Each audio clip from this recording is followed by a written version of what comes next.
Sky news मध्ये आपले स्वागत करत आहे।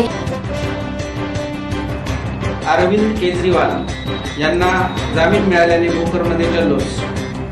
दिल्लीचे मुख्यमंत्री अरविंद केजरीवाल यांना सर्वोच्च न्यायालयाने जामीन मंजूर केल्यामुळे भोकर येथील डॉक्टर बाबासाहेब आंबेडकर चौकात आम आदमी पक्षाच्या वतीने मिठाई वाटून आनंद साजरा करण्यात आला। यावेळी आम आदमी पक्षाचे भोकर तालुका अध्यक्ष सय्यद अलमास, शहराध्यक्ष शेख फारूक, सूरज नागलवाड, लोणे, जमील भाई, राजू वागतकर, शिवाजी वागतकर, अमीर पटेल, मुजीब शेख, मुस्तफा भाई, सत्तार भाई इत्यादी कार्यकर्त्यांची उपस्थिती